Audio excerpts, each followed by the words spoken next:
Okay, let's go to Chris, line 1. Hey, Chris, welcome to the African History Network show. Go ahead with your question or comment. Hi, this is my comment. Hi, nice to meet you. First time calling on your show. Thanks. I just want to say that we as a people, you know, we really need to wake up and start drinking the coffee instead of just smelling it. We got a lot of things going on in our backyard, in our community that we don't address. I was listening to y'all show the other day, and one of the guests on the show, talk show, was saying, and it's true, you got more Negroes that'll celebrate St. Patrick's Day that won't even give Kwanzaa the time of day. That's our biggest problem. I'm even telling it like it is. Right, you right about that.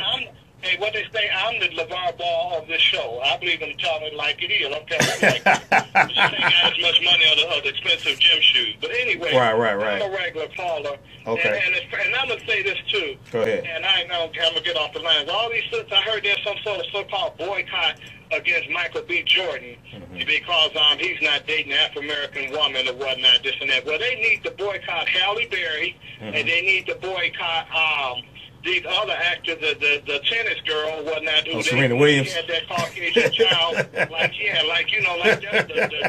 the golden child. Right, you know what I mean? And these sisters need to wake up and stop stabbing us in the back like they've been doing ever since slavery, catering to their slave masters, and they wind up being like Omarosa. You know what I mean? Omarosa married an African American man, though. Omarosa married an African American man. I feel sorry for him, though. Out too at the end of the day or whatnot. So that, all right, man. I give them flowers for that. Okay, she got 2 points. But as far as overall or whatnot about these sisters that's also upset or whatnot, you know as well as I do.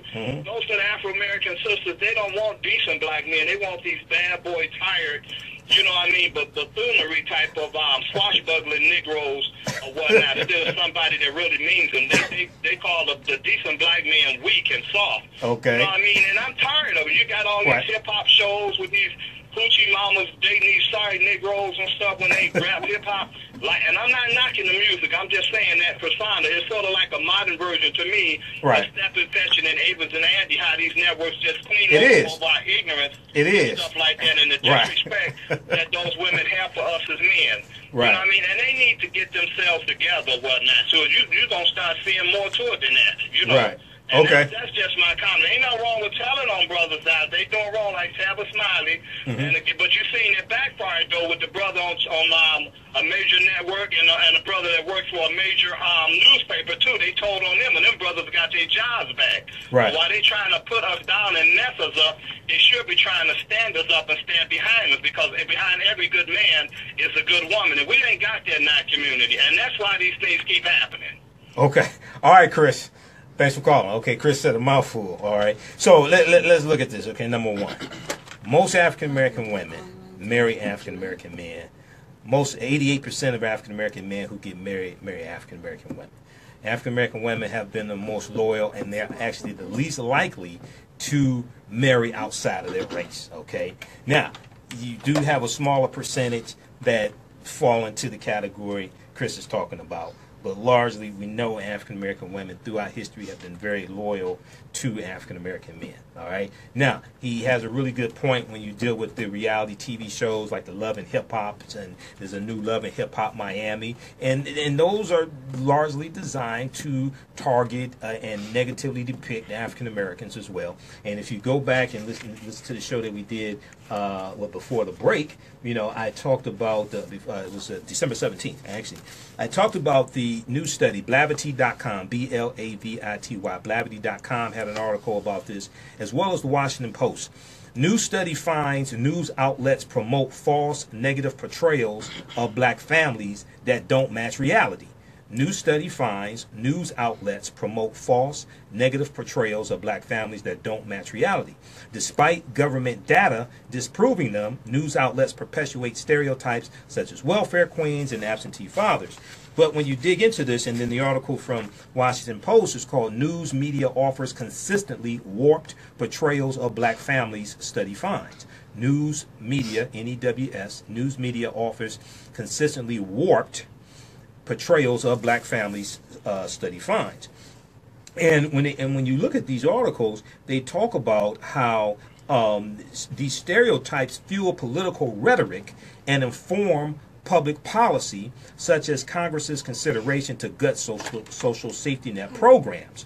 Stricter work requirements, drug testing, and other welfare restrictions are likely to be supported by a public exposed to inaccurate portrayals of the black family.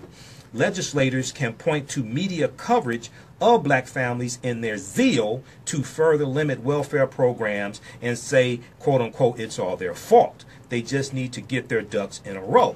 They talk about how white families are more likely to be depicted as sources of social stability, according to the report, and how African American families are more likely to be shown as being dysfunctional and unstable. Okay. They also talk about they deal with how during the Great Depression, poverty and welfare were not always stigmatized in the media as a predominantly African American issue. White men who benefited from the anti-poverty programs in the 1920s and 30s were typically thought of as having, quote, run into hard luck, end quote, and just needed the support to help them through the times. But over time, political leaders and the media, political leaders and the media, quote, work to pathologize black families in the American imagination to justify slavery, Jim Crow, mass incarceration, widespread economic inequity, and urban disinvestment, as well as to gain and maintain political and social power. Once again, we talked about this 3 weeks ago. Read these articles here. Washington Post: news media offers consistently warped portrayals of black families, but you'll also see this warped depiction reflected in a lot of these nonsensical reality TV shows. And then Blavity.com had a good article about the same study. New study finds news outlets promote false, negative portrayals of black families that don't match reality. Blavity, Blavity, Blavity.com.